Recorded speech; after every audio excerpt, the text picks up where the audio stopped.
Le invito a buscar la palabra del Señor en el libro de Hebreos, en el capítulo 11, desde el versículo 32 hasta el 38.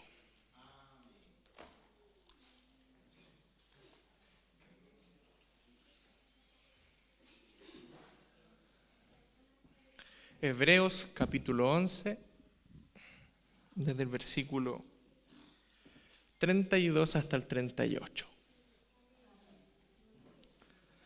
Amén. Bien, si lo ha encontrado, le daremos lectura en el nombre de nuestro Señor Jesucristo. Dice así la palabra del Señor. ¿Y qué más digo? Porque el tiempo me faltaría contando de Gedeón, de Barak, de Sansón, de Jefté, de David, así como de Samuel y de los profetas, que por fe conquistaron reinos, hicieron justicia, alcanzaron promesas, taparon bocas de leones, apagaron fuegos impetuosos, evitaron filo de espada, sacaron fuerzas de debilidad, se hicieron fuertes en batallas, pusieron en fuga ejércitos extranjeros. Las mujeres recibieron sus muertos mediante resurrección, mas otros fueron atormentados no aceptando el rescate a fin de obtener mejor resurrección. Otros experimentaron vituperios y azotes, ya más de esto prisiones y cárceles. Fueron apedreados, aserrados, puestos a prueba, muertos a filo de espada. Anduvieron de acá para allá cubiertos de pieles de ovejas y de cabras, pobres, angustiados, maltratados, de los cuales el mundo no era digno, errando por los desiertos, por los montes, por las cuevas y por las cavernas de la tierra. Señor, bendiga esta lectura de su palabra. Así como está, le invito a que hagamos una breve oración al Señor por este consejo de su palabra. Padre celestial, Señor, gracias te damos por este momento. Nos presentamos ante ti, Señor, como necesitados de tu palabra, de tu consejo, Señor, como necesitados de tu gracia, Señor, tanto para mis hermanos para escuchar como para mí para poder explicar, exponer, Señor. Que sea únicamente tu Santo Espíritu el que habla a nuestros corazones, Señor, que sea tu Espíritu Santo el que nos permita poner atención y darnos gracia para que nuestra humanidad, nuestra carnalidad, Señor, no contrista tu Espíritu, Señor, y no haga que pongamos atención en otra cosa o que nos distraigamos o que hagamos afrenta a tu palabra, sino que podamos recibirla como lo que es, Señor, como voz tuya, Padre Celestial. Danos de tu gracia, Señor, en esta hora, permítenos irnos bendecidos, edificados, redarguidos si es necesario, y todo esto por el consejo de tu palabra. Te lo rogamos, Señor, por Jesucristo nuestro Salvador. Amén, amén.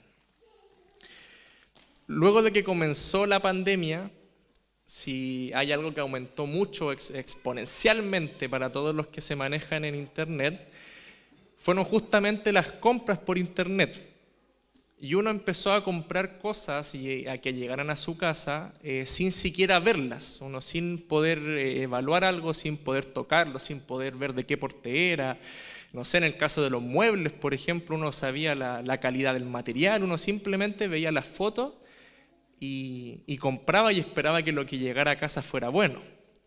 Pero si hay algo en lo que uno siempre se apoyó, o por lo menos yo vi mucho, y con mi esposa lo practicamos cuando compramos en Internet, es que uno ve siempre los comentarios de gente que ya lo compró. O uno le pregunta a personas que ya lo tienen, o uno habla con gente de que ya ha probado el producto para poder hacerse una idea. Entonces, si uno ve muchos comentarios malos, si uno ve muchas experiencias malas, uno opta por no comprarlo, no es un buen producto. Lo contrario pasa si es algo bueno. Entonces, ¿por qué le cuento esto? Porque esto es más o menos, de una forma obviamente mucho más sublime, con algo mucho más sublime, lo que el autor de la carta de Hebreos está haciendo en este capítulo cuando nos habla de la fe. El autor explicó al principio lo que es la fe, cómo se ve la fe, y empezó a enumerarnos una serie de comentarios, de testimonios de gente que tuvo fe, para que nosotros comprendamos cómo es la fe, cómo se vive, cómo se experimenta la fe y qué podemos esperar nosotros de esta fe. Este es el enfoque de todo este capítulo, porque recuerde que termina el versículo 39 cuando él está alentando a los hermanos y dice: pero nosotros no somos de los que retroceden para perdición, sino de los que tienen fe para preservación del alma. Entonces él empieza, yo me imagino que él cuando está escribiendo se imagina, bueno, y si alguien pregunta ¿qué es la fe? Y él responde con todo este capítulo maravilloso acerca de lo que es la fe.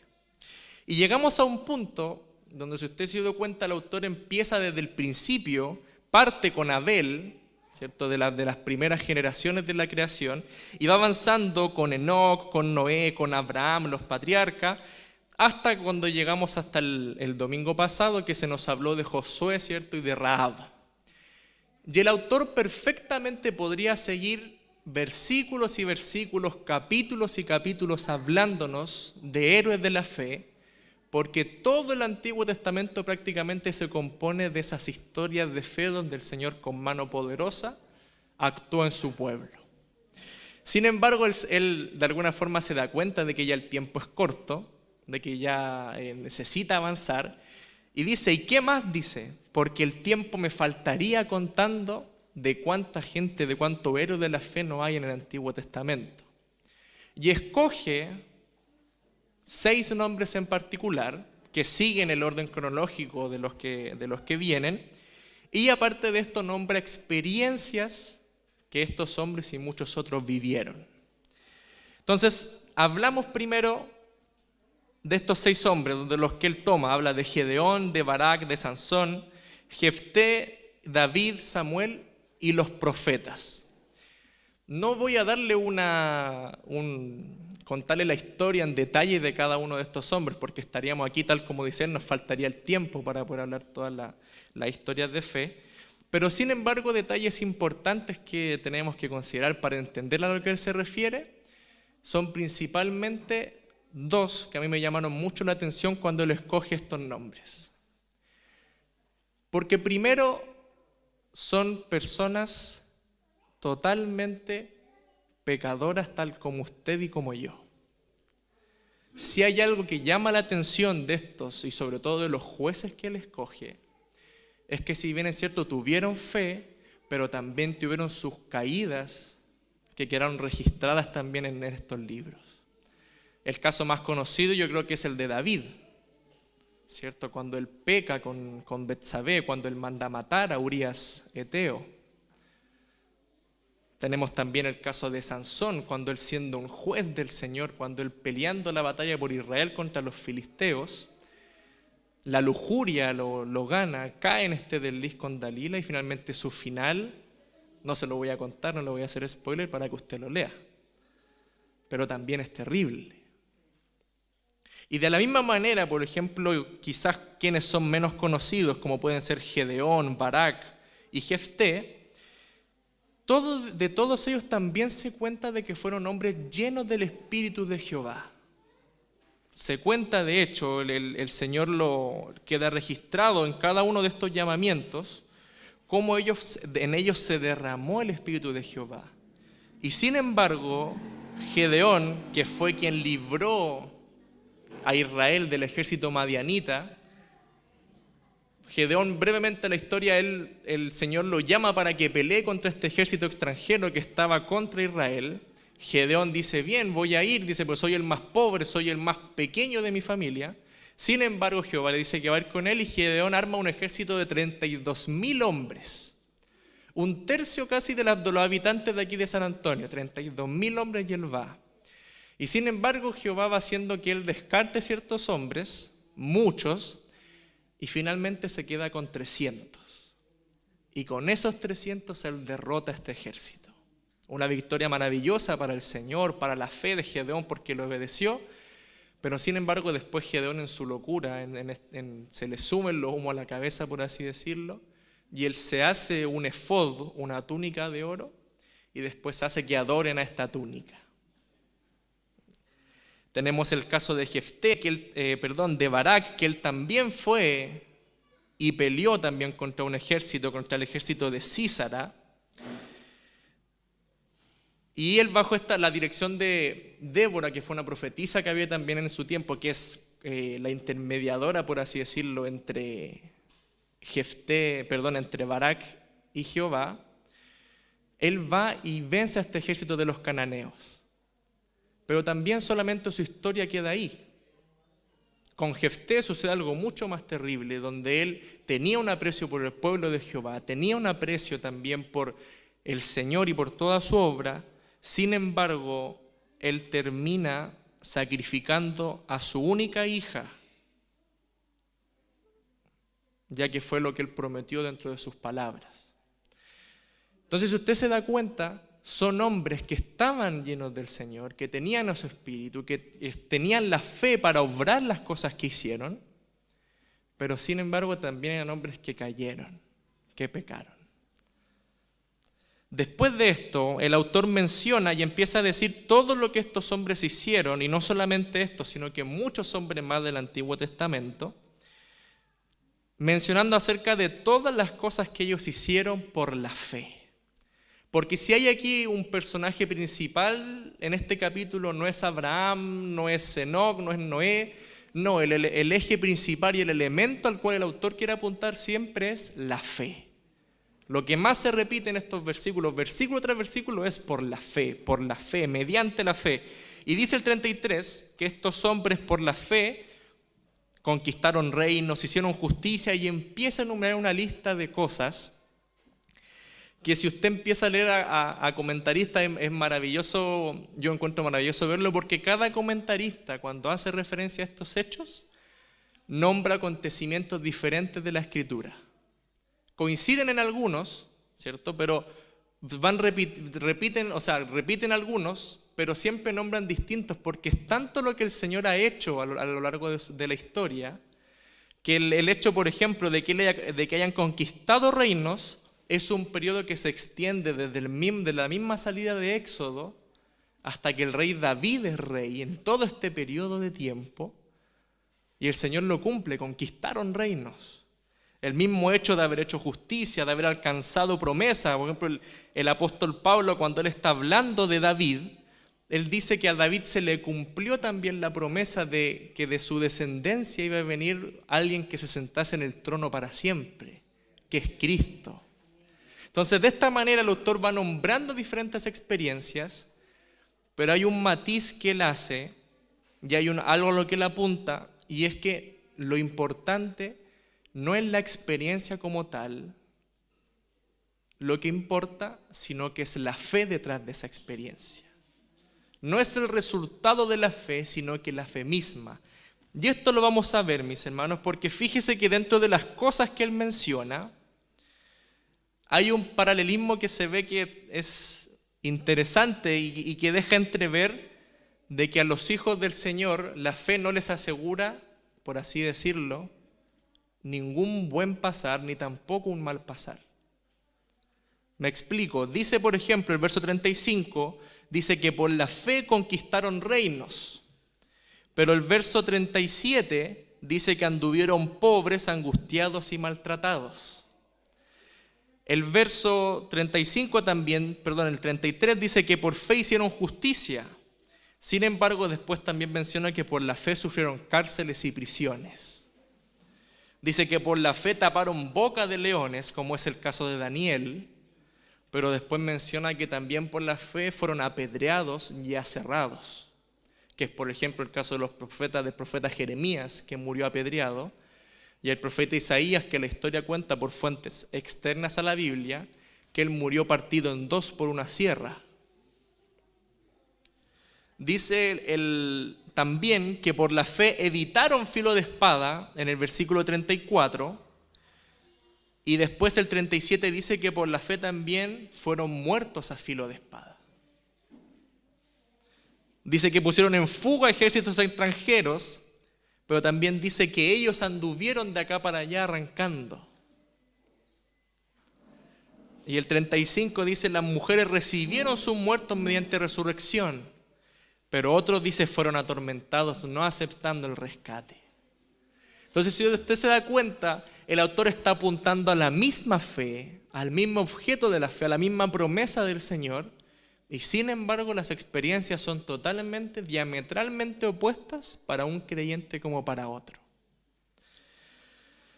Cosas buenas como cosas malas a nuestros ojos pueden suceder, pero siempre si hay algo que es latente es que todo está bajo el control del Señor. Él es el que tiene el control, Él es el que maneja las cosas, Él es el que en todo este gran plan de la redención, cada acontecimiento ha ido siendo parte de su plan y ninguna cosa ha sucedido que el Señor no haya querido. Entonces la pregunta que esto nos hace llegar a nosotros y que yo veía en estos versículos, en lo que el autor presenta, es preguntarnos a nosotros qué estamos esperando de nuestra fe. ¿Qué esperamos por ser hijos del Señor? ¿Qué esperamos que suceda en esta vida por tener esta fe que nos ha sido dada? Ciertamente, mis hermanos, todos estos hombres, y hay algo que apunta el autor de Hebreos, es que vivieron con una fe mucho mayor que los resultados temporales que tenían, porque esperaban una promesa mayor. Todas estas fe, estos actos de fe temporales, ¿y por qué digo temporales? Porque están dentro del tiempo de su vida, de lo que ellos alcanzaron a vivir, siempre tuvieron como fe algo mayor, que en el caso del Antiguo Testamento fue la venida de esa simiente en la cual serían benditas todas las naciones. Y Jehová iba con ellos y estaba esa fe, y esa fe que partió con Abraham y que incluso mucho antes con Adán en el huerto de esa simiente de la mujer, en esa promesa ellos esperaban. Y todos estos actos de fe eran porque confiaban en el Dios de la promesa, y este Dios de la promesa, con estas pequeñas cosas, con estos pequeños actos en comparación con esta gran promesa, les confiaba y les confirmaba que Él estaba con ellos. Por ende, mis hermanos, podemos decir que nosotros no esperamos sanidad en la enfermedad, sino que confiamos en un Dios que es bueno y soberano. No confiamos en que nos van a llegar riquezas cuando haya pobreza, sino que confiamos en un Dios que nos provee todo lo que necesitamos y que nos dice que estemos contentos con eso. No confiamos en la justicia de este mundo, sino que confiamos en un Dios justo, que Él mismo dice, mía es la venganza, dice, yo pagaré, dice el Señor. Por ende, mis hermanos, nuestra evidencia ante todas estas cosas, ante los acontecimientos que sucedieron, es que ya tenemos la evidencia de cómo Dios obra. Y a mí me gustan mucho las palabras, creo que son de John Piper, cuando él dice que el Antiguo Testamento es Dios diciendo, ven y ve. Ven y ve, porque Dios mostró todo su poder, toda su manifestación y toda su gloria la mostró en el Antiguo Testamento con todos estos hombres.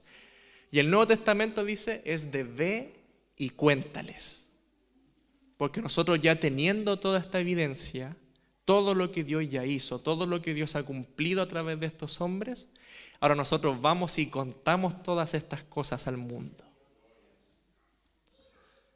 Vimos el cumplimiento, mis hermanos, de la promesa de Dios acerca de Cristo, y esto es maravilloso, es hermoso ver cómo el plan de la redención empieza ahí, en el principio, en el Edén, antes de la creación del mundo, y termina con Cristo cuando Él dice, consumado es.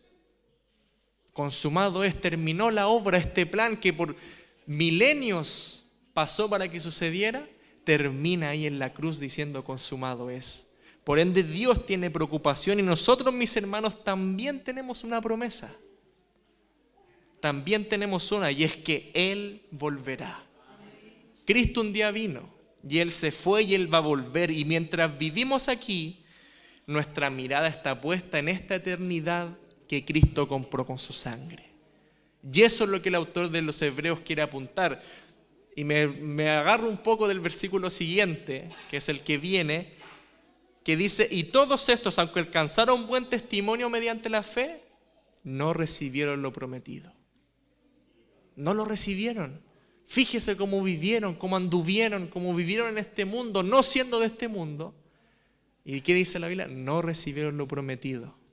Pero esta fe, mis hermanos, no es una fe de tener que recibir, de ver cosas, sino que esta fe que nos mueve es una fe que tiene una mirada puesta mucho más allá, mucho más lejos.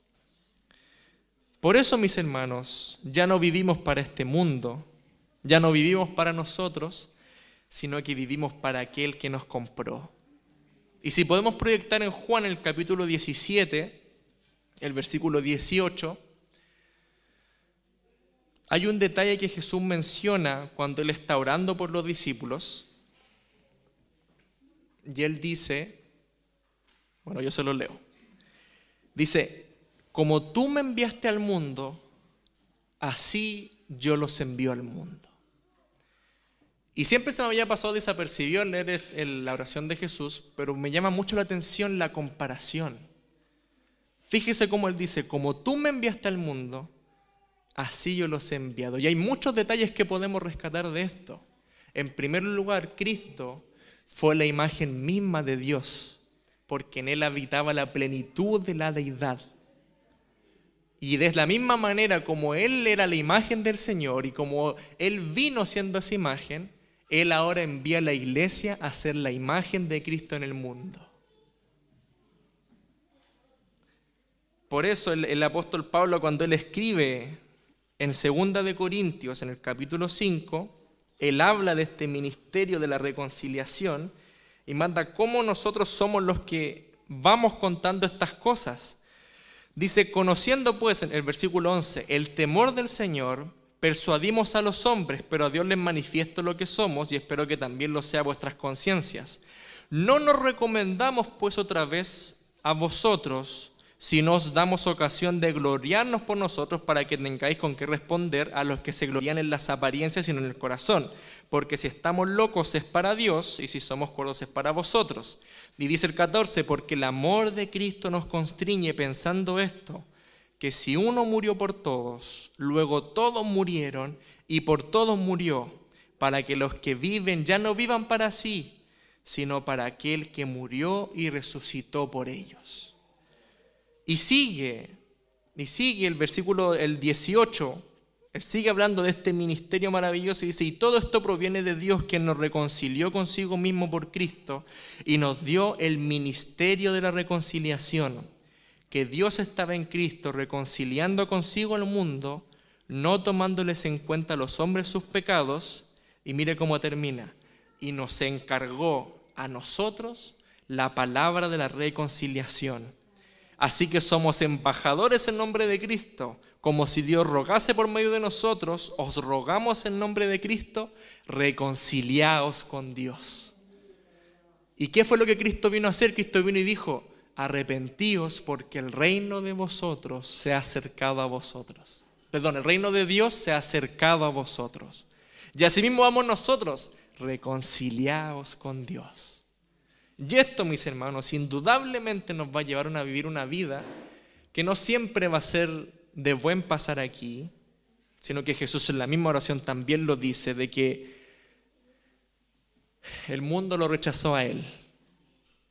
Y si el mundo lo rechazó a Él, ¿qué nos espera a nosotros? Pero confiad, dice, yo he vencido al mundo. Y aquí quiero hacer ahora hincapié, mis hermanos, en el versículo 38, en las primeras palabras que el autor de Hebreos habla, y que yo creo que, no sé, hablo por mí, prefiero no hablar por usted, pero en verdad espero algún día llegar a ser tal de que el Señor pudiese decir eso de mí. Dice, de los cuales el mundo no era digno. No era digno, o sea, a pesar de este mal pasar de lo que ellos vivieron, de los problemas que tuvieron, no se dice que ellos no se acomodaban a este mundo como que el mundo era algo excelente y ellos no eran, no, sino que dice que el mundo no era digno de ellos. Y si hay algo que me gustaría, si algún día muero, bueno, sí, obviamente voy a morir, sé que el Señor no viene antes, pero en mi lápida que pudiese decir esto, no era digno de este mundo. Que de usted se pudiese decir, no eran dignos de este mundo. Que de esta iglesia se pudiese decir, no eran dignos de este mundo.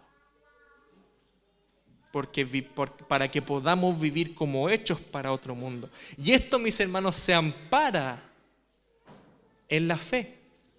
Se ampara en esta fe de no ver, en esta fe de que tenemos certeza de aquello que estamos esperando.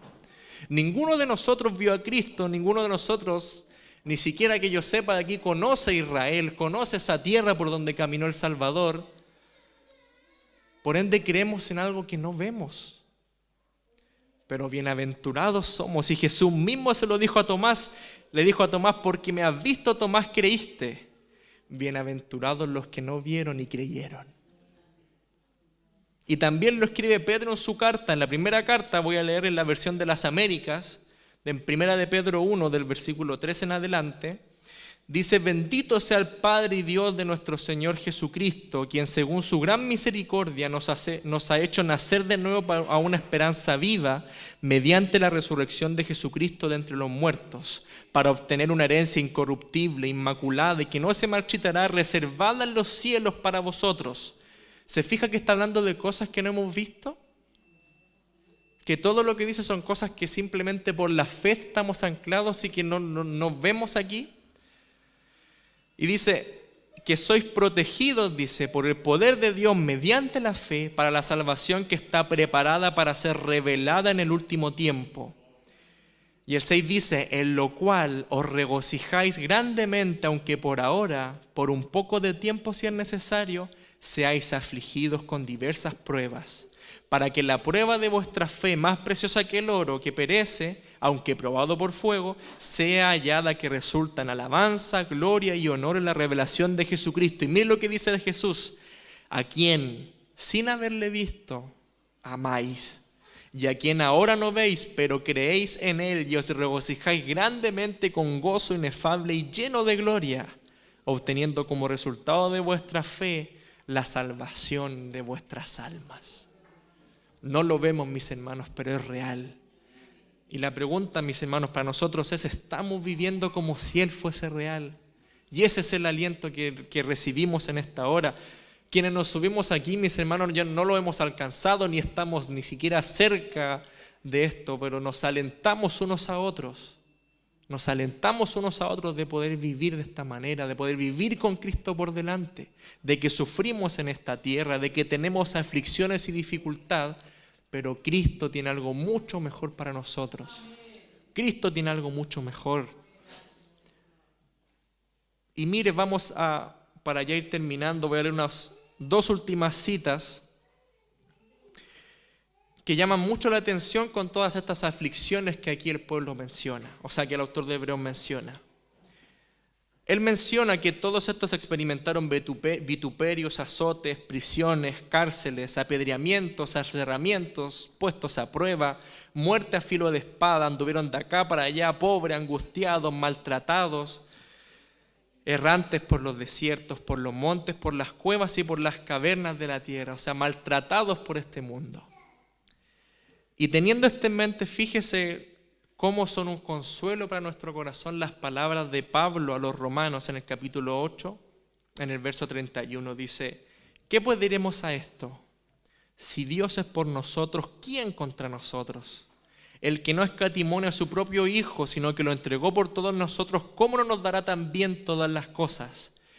Y fíjese, y relaciona estas preguntas con la lista de padecimientos de Hebreos. ¿Quién es el que acusará a los escogidos de Dios? Dios es el que justifica. ¿Quién es el que condenará? Cristo es el que murió, más aún el que también resucitó, el que además está a la diestra de Dios, el que también intercede por nosotros. ¿Quién nos separará del amor de Cristo? ¿Tribulación, angustia, persecución, hambre, desnudez, peligro o espada? Como está escrito: por causa de ti somos muertos todo el tiempo, somos contados como ovejas de matadero. Antes, dicen, todas estas cosas somos más que vencedores por medio de aquel que nos amó.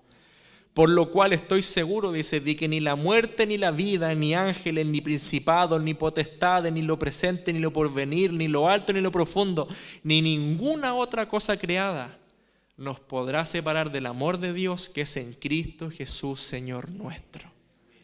Tenemos esta promesa. Tenemos esta promesa de que el Señor viene, de que el Señor va a venir, de que va a traer su justicia, de que va a establecer su reino.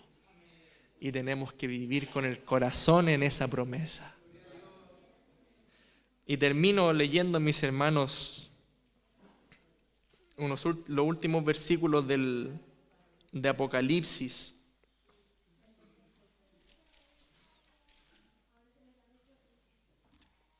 En el capítulo 22.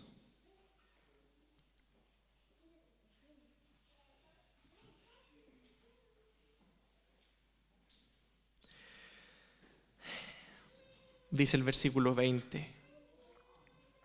El que da testimonio de estas cosas dice, ciertamente vengo en breve. Vengo en breve. ¿Y qué dice su pueblo? ¿Qué dice el escritor? ¿Qué dice Juan aquí? Amén. Sí, ven Señor Jesús. Viene en breve, mis hermanos.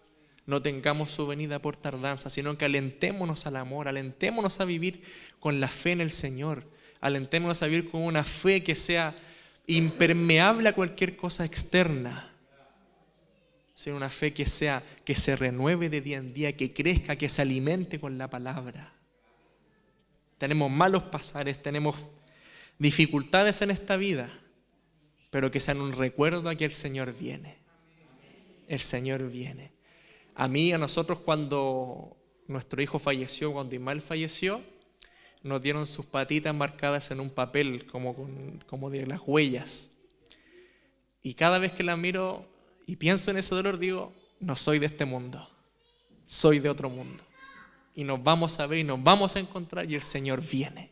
Él viene, que el sufrimiento sea un motivo para odiar más este mundo y poder anhelar a aquel que viene. Poder anhelar la venida del Señor y poder compartir con Él por la eternidad. Y mientras tanto, mientras estamos aquí, anunciamos este ministerio de la reconciliación.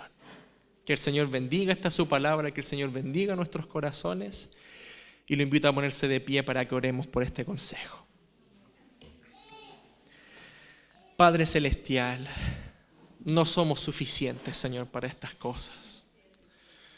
Muchas veces no somos capaces, Señor, de poner la fe por delante. No somos capaces, Señor, de ponerte a ti por delante. Y rápidamente, Señor, dudamos, desconfiamos, Señor. Y prácticamente nos sentimos, Señor, a veces como Elías cuando él clama a ti, soy el último que ha quedado, Señor. Nos sentimos muchas veces solos, Señor, desamparados o desangustiados. Nuestro propio corazón y nuestros sentimientos nos engañan al sentirnos así. Y nos quitan muchas veces la fuerza de seguir adelante con el Evangelio, Señor. Mas rogamos en esta hora, Padre Celestial, fuerza por tu palabra, Señor. De nuevo, Señor, ese ímpetu, Dios mío, que tenían los apóstoles, que tenían los profetas, Señor, que tenían todos estos hombres que confiaban en ti, Padre Celestial, y que eran capaces de disponer incluso su propia vida por delante, con tal de no negar tu nombre, Señor. Danos esa fortaleza en debilidad, Señor. Danos esa audacia, Señor. Pon esas palabras en nuestra boca. Tenemos gente a nuestro alrededor que se está perdiendo, Señor. Tenemos familia, Señor, que no te conoce. Tenemos vecinos que no te conocen, compañeros de trabajo, amigos, Señor, que se están perdiendo. Y muchas veces nuestra cobardía no nos permite, Señor, hablar desde ti, sino que nos escondemos, nos guardamos estas cosas. Señor, perdónanos, Padre Celestial. Y danos fuerza, Señor. No somos suficientes, no podemos, pero tú puedes, Señor. Tú puedes en nosotros, tú puedes darle fuerza, multiplicarla a aquel que no tiene ninguna. Tú puedes tomar nuestras vidas, Señor, hacer cosas grandes si así tú lo quieres, Señor. Y qué más grande, Padre Celestial, que podamos predicar, Señor, tu Evangelio. Que podamos predicar la cruz, que podamos llevar este ministerio de la reconciliación y sin vergüenza ni temor clamar, reconciliaos con Dios, Señor. Permítenos ser, Dios mío, tus atalayas en este mundo, poder predicar tu Evangelio y poder vivir no como aquí, Señor, como quienes piensan que este es el único día que tenemos y que mañana moriremos, sino que pensar en esta eternidad que gozaremos, que se viene por delante y poder llevarnos a todos los que podamos con nosotros, Señor, por medio de la predicación de tu palabra. Gracias, Padre Celestial, por este consejo. Danos la fuerza, Señor, y perdona nuestras maldades y nuestros pecados. Te lo rogamos, Señor, en esta hora por Jesús, nuestro Salvador. Amén. Amén.